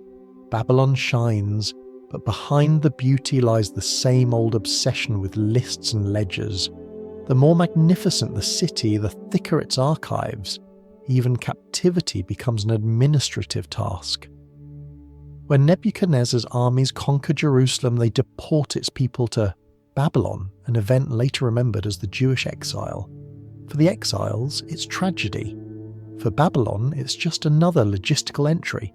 Population transfer, batch number 4. Yet, in that exchange of sorrow and bureaucracy, something extraordinary happens. Cultures mix, ideas travel. The exiled scribes bring with them stories of creation, of law, of prophecy. And those stories absorb echoes of Babylonian myth. The tale of a flood, the division of heaven and earth, the struggle between divine order and chaos. They all pass quietly from one tradition to another, carried not by soldiers but by memory. Civilization spreads by conversation disguised as captivity. At night, Babylon must have looked unreal.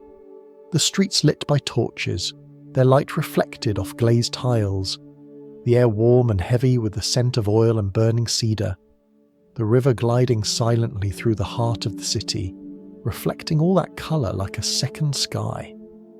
From a rooftop you could see the ziggurat glowing faintly, its top disappearing into haze. If you believed in gods, you might think one lived there. If you didn't, you could still believe in architecture. But time is patient. All brightness fades. The same perfection that makes Babylon beautiful also makes it fragile. Empires have a rhythm. They rise like music, hold their note, then drift into silence. Already new powers stir to the east.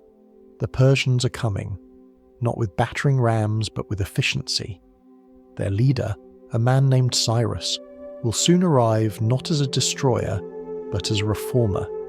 He'll conquer the city by offering peace instead of fire.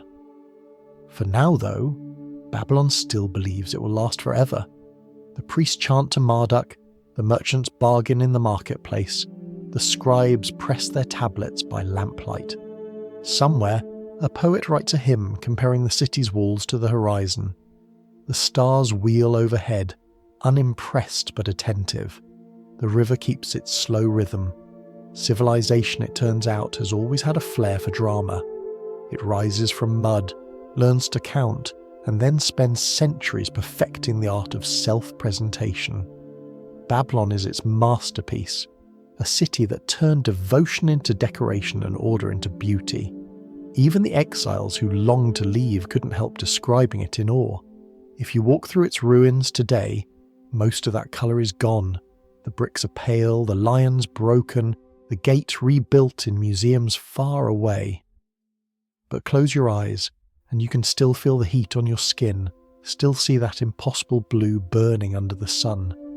For a moment you might understand why people once called it the centre of the world. And just as the last torch burns low in some courtyard, the wind begins to shift, a small, cool breeze carrying news from the east. The colour hasn't faded yet, but the tone has changed. Babylon has reached perfection, and perfection is the last step before surrender. The wind from the east carries a different kind of silence, not the silence of fear, but of something waiting to change. The year is 539 before the Common Era. Babylon still gleams under the sun, its blue gates radiant, its streets alive with merchants and scribes. Yet beyond its walls, an army approaches. It is vast, disciplined, and strangely calm. Its banners are foreign. Its leader is a man named Cyrus, king of Persia, a conqueror who prefers to arrive politely. The city prepares for war, as cities always do. Soldiers stand on the ramparts. Priests whisper prayers to Marduk. Scribes record every omen in trembling hands, but the attack never comes. Instead, something almost unthinkable happens. Cyrus enters Babylon without a siege, without blood, without destruction. The gates open. The city simply welcomes him. To the Babylonians, this must have felt like divine intervention. To Cyrus, it was good strategy. He promised peace where others promised plunder. He restored the temples, honoured the gods of the conquered, and spoke softly to the priests who once feared him. It was conquest by courtesy, empire with a handshake. You can imagine the moment. The cool night air, the faint scent of incense still drifting from temple courtyards, the quiet of a city trying to understand its own surrender. The Euphrates moves silently under the moonlight as soldiers cross its bridges. No fire, no smoke, just the sound of footsteps and the occasional clink of armour. The most powerful city on earth has just been absorbed into something larger, not by force, but by invitation. To commemorate this, Cyrus orders a cylinder of clay to be inscribed in cuneiform. It's small, about the length of your forearm, curved like a scroll, and packed with words that could change how empires think. The message is clear. Cyrus claims to have been chosen by the Babylonian god Marduk to restore peace and justice. He frees captives, returns stolen idols to their temples, and declares himself a protector rather than a conqueror. It's propaganda, yes, but of a new kind. Instead of boasting about victory, Cyrus boasts about restraint. The text reads like a public relations manual thousands of years ahead of its time. He isn't just taking Babylon, he's rebranding it. There's a dry humour in that. Humanity has discovered conquest by good manners. The first empire built by paperwork now falls to the first empire built by press release. And yet, somehow it works. The people accept him. The priests bless him. Even future generations will admire him. When archaeologists unearth the cylinder in the 1800s of our era, it will be called the world's first charter of human rights. A stretch, perhaps, but an understandable one. In truth, Cyrus's genius lies in understanding something most rulers never did. That belief is stronger than fear. The Persians rule through tolerance. They allow local customs, local gods, local languages. Aramaic becomes the empire's administrative tongue, a language simple enough to learn and flexible enough to spread. Letters, trade, and taxes move smoothly from Egypt to India. Bureaucracy has gone global. Cuneiform, that ancient wedge-shaped script of Sumer and Babylon, continues for a while longer, but its dominance is fading. The old scribes still press their tablets, still inscribe offerings and omens, but fewer students come to learn. Papyrus and parchment are lighter, easier to carry. The age of clay is quietly ending. You can almost feel the shift in texture, from heavy tablets to fragile scrolls, from symbols carved to words written. Civilization itself is shedding weight, but the habits remain. The need to record, to organize, to label the world. The Persians don't just inherit Mesopotamia's land, they inherit its love of order. The rivers may have changed names, but the flow of information stays the same. Somewhere in Babylon, an old scribe might still be at work, copying hymns in fading cuneiform, unaware that his craft is becoming a relic. He dips his stylus into wet clay, presses a final line, and sighs. Outside his window, Persian officials dictate letters to be written on parchment. The world moves forward one script at a time. Cyrus doesn't rule long, less than 30 years, but his model endures for centuries. The Achaemenid Empire that follows is a miracle of administration. Roads stretch for thousands of miles. Couriers carry messages faster than anyone thought possible. Herodotus will later write that nothing stops these messengers. Neither snow, nor rain, nor heat, nor darkness of night. The first postal service, centuries before stamps, born from the same impulse that once invented the seal and the tablet. In a way, you can see the whole history of civilization in miniature here. Conquerors who learn to manage, scribes who outlast kings, ideas that survive because someone bothered to write them down. Cyrus doesn't destroy Babylon's legacy, he packages it for export. Mesopotamian systems of measurement, astronomy, law, and architecture flow into Persian hands and then onward to Greece, to Rome, to us. At night, the newly conquered city rests. The torches along the walls flicker in the wind. Somewhere, a Persian scribe is pressing his seal into a soft tablet marking an order from the king. The gesture is ancient, older than his empire, older even than the language he writes in. A small act of continuity, proof that power may change hands, but bureaucracy never sleeps. The clay cylinder of Cyrus is buried beneath temple rubble, forgotten for thousands of years, but the words on it endure, lines about mercy, tolerance, and peace through respect. It's a strange thing to think about, that the most famous symbol of compassion in empire's history was written on the same kind of clay once used for tax records. When you hold history in your hand, it always feels heavier than you expect. Not because of the material, but because of what it remembers. Clay is honest that way. It holds both the glory and the absurdity without choosing sides. The moon climbs higher, silvering the roofs of Babylon. The city sleeps under new rule. No screams, no smoke, no ruin, just quiet streets and the whisper of the river. The Persians will keep their promise of peace, at least for now. But time, as always, is patient. Empires come and go, languages rise and fall, and clay waits for the next pair of hands to press meaning into it. Far to the east, a courier gallops into the night, carrying word of the new king's decree. Somewhere beyond the horizon, a new empire is already awake, listening. The rivers have quieted now. The old cities sleep beneath layers of dust, their walls crumbled, their ziggurats half swallowed by sand. But the ideas, the real architecture of Mesopotamia, are still awake. They have flowed far beyond the Tigris and Euphrates, invisible yet intact, like the scent of rain long after the storm has gone. Cyrus and his empire kept those ideas alive, carrying them east and west like merchants of memory. The Persians borrowed the Mesopotamian gift for organization, their love of measurement, record-keeping, and standardization. Through Persia's couriers and roads, those habits began to travel. They reached Greek traders on the coast, Egyptian scribes on the Nile, and philosophers who suddenly suspected that numbers might be sacred after all. The Greeks, practical dreamers that they were, adopted Babylon's numbers and turned them into philosophy.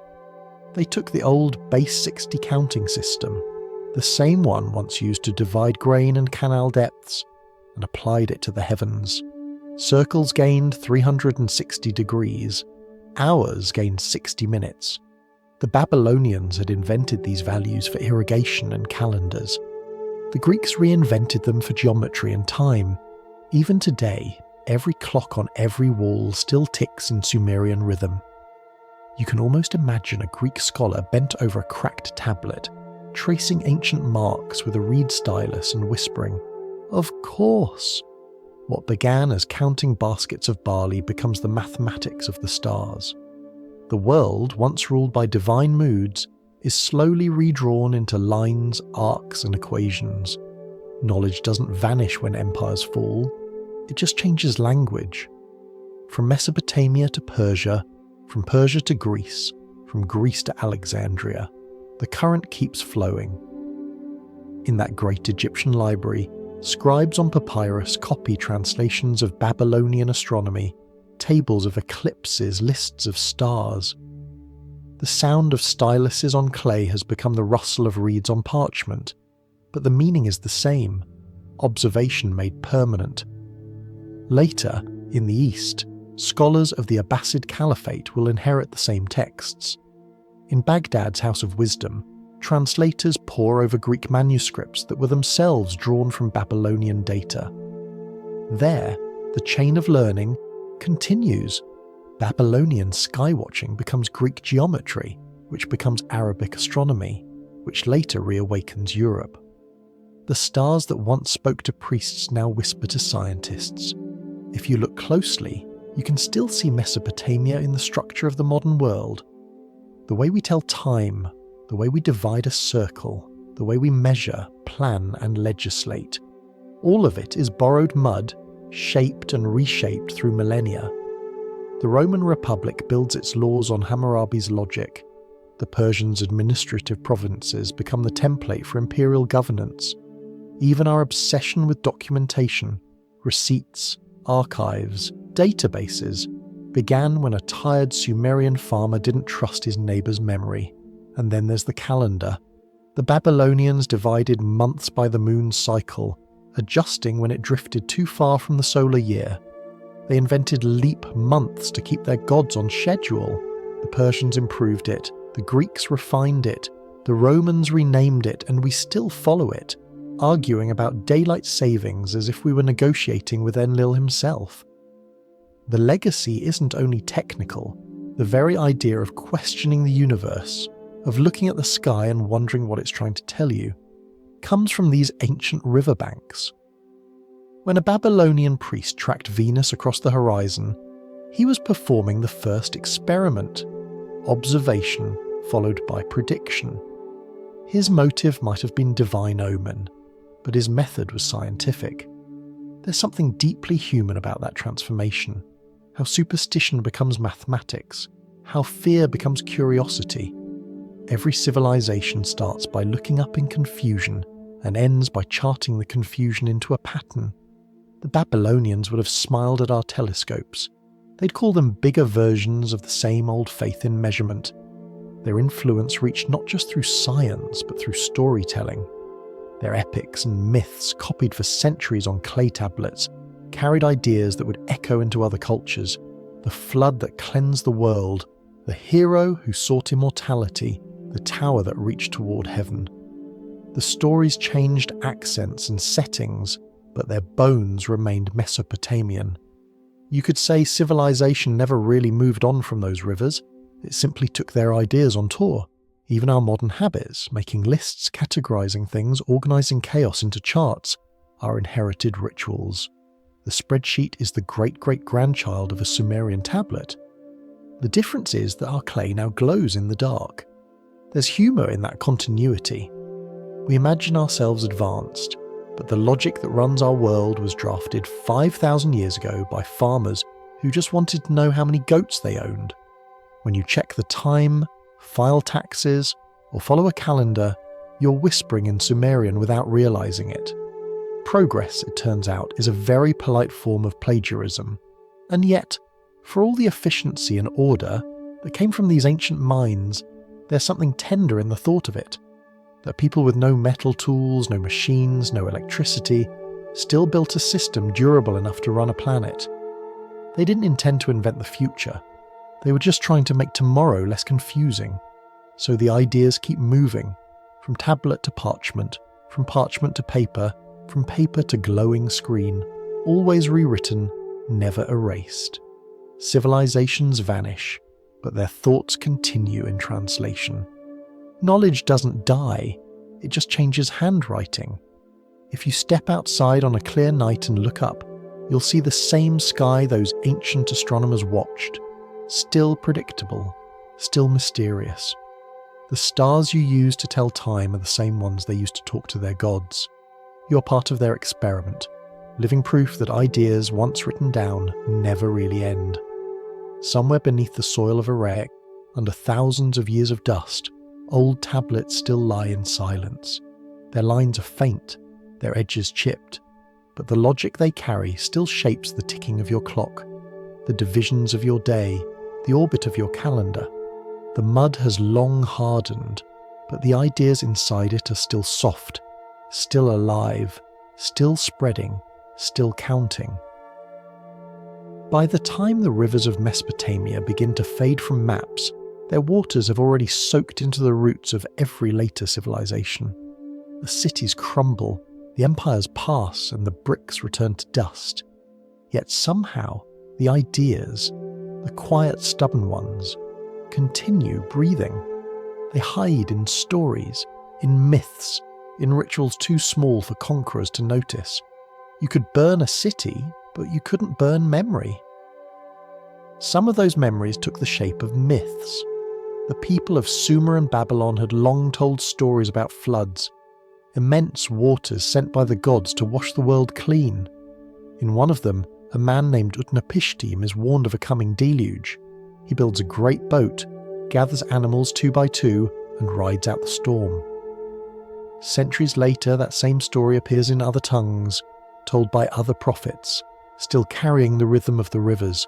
It floats from clay tablet to parchment to holy book, changing names but not meaning. Water forgets nothing, and neither do stories. Others told of kings who sought immortality. The Epic of Gilgamesh, carved into tablets nearly 4,000 years ago, is still the oldest story ever found in complete form. It begins with power, a mighty ruler building walls so high they scrape the sky, and ends with acceptance. Gilgamesh loses his friend, defies death, and learns the same lesson every empire eventually does, that the only immortality is legacy. His city's walls, he boasts, will outlast him. And in a way, he was right. The walls are gone, but the words remain. It's an oddly modern tale, an ancient meditation on grief, ambition, and the restless mind. You could read it today and still hear yourself in it. The loneliness of leadership, the hunger for meaning, the slow realization that the universe keeps no personal diary. Gilgamesh wanted eternity. What he got instead was literature, and that in the long accounting of humanity is a better deal. Through such stories, Mesopotamia learned to speak beyond its own language. Flood myths, divine kingship, dream interpretation, all of them migrated quietly into other civilizations, wearing new names and costumes. Egyptian scribes retold them as cosmic cycles. Greek philosophers borrowed their metaphors for fate and virtue. Even the prophets of later faiths, standing in deserts far from the Tigris, repeated echoes of Babylon's moral geometry. Measure your deeds, weigh your heart, remember the flood. In these tales, the world never truly ends. It just begins again. That's the oldest Mesopotamian lesson. The history is circular, not linear. Rivers flood, cities rise, dust returns to dust, and something always grows back in the silt. Their myths weren't about despair. They were about rehearsal. Each ending was a practice for the next beginning. You can almost see how these ideas seeped into daily life. Dreams, for example, were not nonsense but negotiations. The gods sent messages in sleep. Priests decoded them on behalf of kings. Whole libraries of dream interpretation existed, filled with phrases like, "If a man dreams of rain, prosperity is near. The Babylonians didn't separate psychology from prophecy. They assumed both were forms of translation, one from the gods, the other from the self. And this belief too travelled. The idea that dreams carry meaning will survive through Greek philosophers, through medieval mystics, through the birth of modern psychology. Every time someone lies awake, wondering what their dream meant, they're continuing a Mesopotamian experiment in decoding the invisible. Even their view of kingship lingers in our imagination. The Sumerian ruler was half divine, half human, a manager of chaos rather than a master of it. His duty was to keep water flowing and people fed. Later societies replaced him with presidents, parliaments and constitutions, but the expectation remains that someone somewhere must hold back the flood.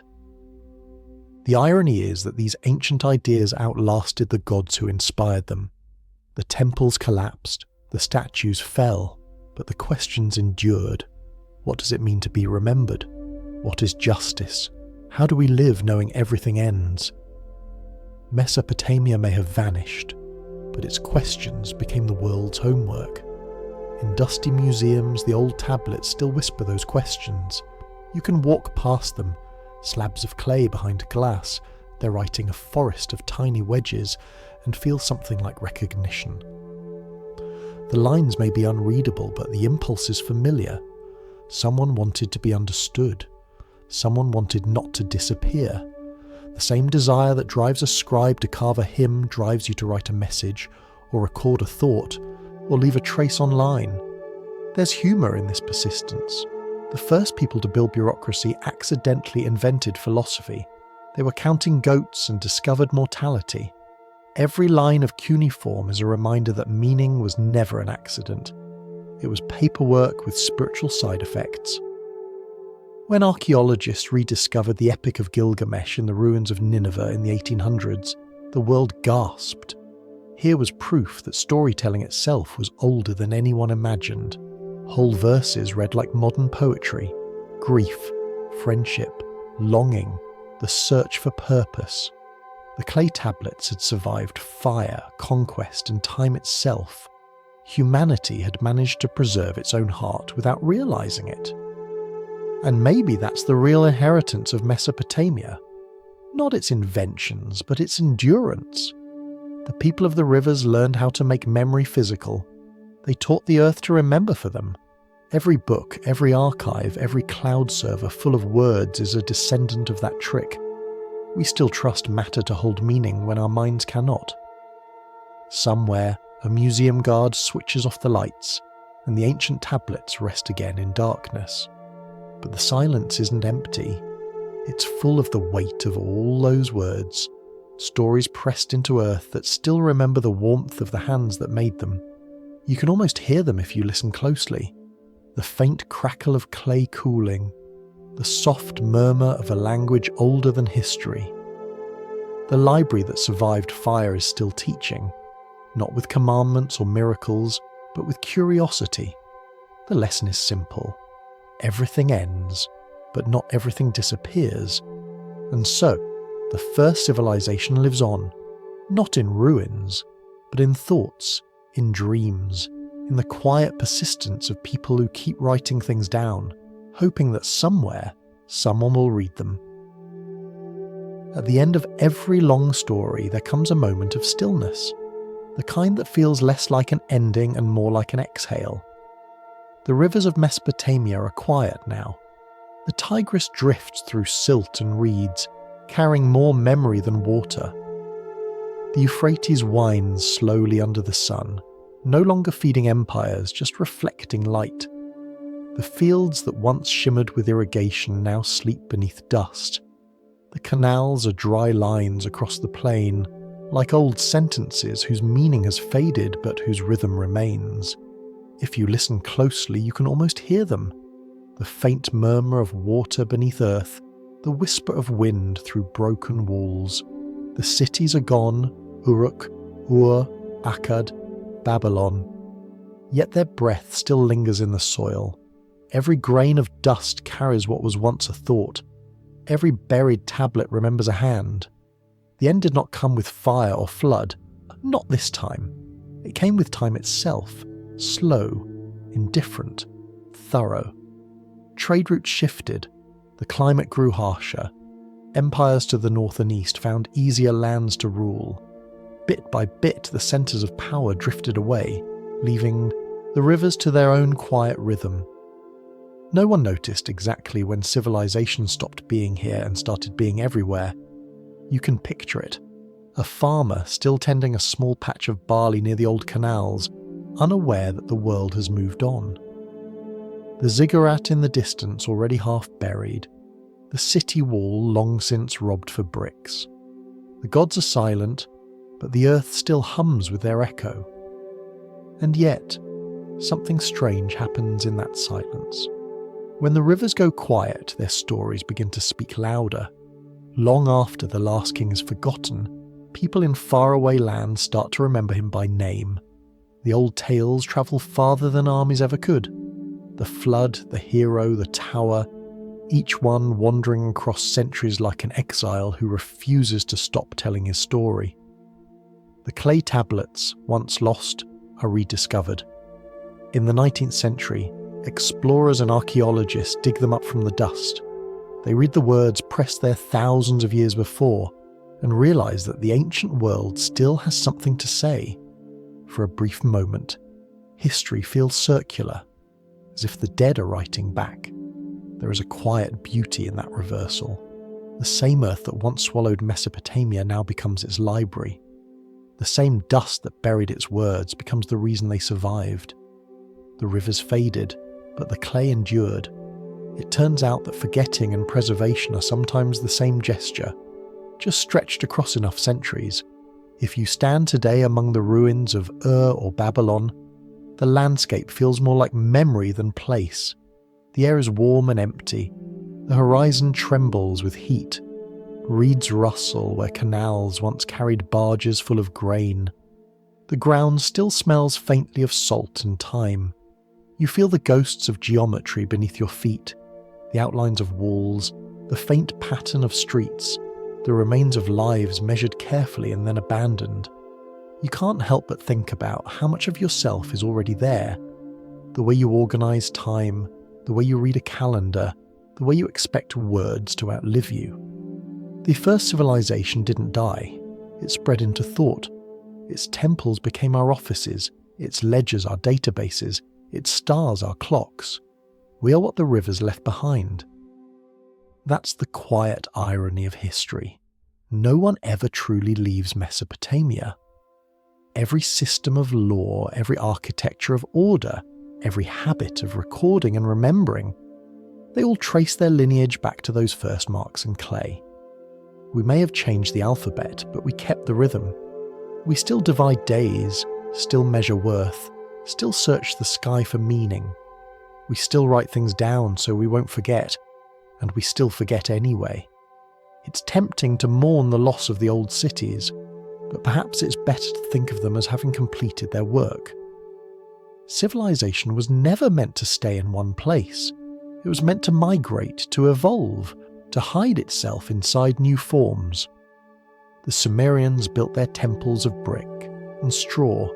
We build ours of steel and glass, but both rise from the same need, to make the temporary look permanent, if only for a moment. At dusk, the light turns gold across the ruins. Shadows fill the broken doorways where priests once walked. The air cools and the first stars appear. You can almost believe that they're the same stars the old astronomers charted, each one still carrying a faint reflection of their inkless handwriting. The constellations haven't moved much, only we have. If you close your eyes, you can imagine the sound of reeds brushing the water, of distant voices reciting hymns to gods who no longer have names. You can smell the faint trace of clay dust, the sweetness of ancient air, and as the wind moves softly through the ruins, it almost sounds like a sigh, the earth remembering how to speak. Somewhere beneath your feet lie thousands of tablets still unread. The messages are small, lists of workers, records of trade, a few poems about love or wine. They're not grand, but they're enough. Each one proves the same quiet truth, that humans, even 5,000 years ago, were already trying to make sense of their days. The desire to leave a mark, to explain ourselves to time, has always been our most consistent invention. And so, as the last light fades and the rivers whisper back into the dark, you can finally hear what history has been saying all along. Civilization was never about power or conquest. It was about memory, the simple, defiant act of remembering. The Tigris and Euphrates flow on, slower now, but still there. They've seen everything. The birth of writing, the rise of kings, the long exhale of silence that followed. And if they could speak, they might tell you a final truth, that the first civilization didn't vanish. It became the way you think. The wind moves through the reeds, the water murmurs. Somewhere a fragment of clay shifts beneath the sand. You can almost hear a quiet laugh, as if the world itself is amused that we ever thought we were separate from our beginnings. After all, we never really left Mesopotamia. We just switched to different mud.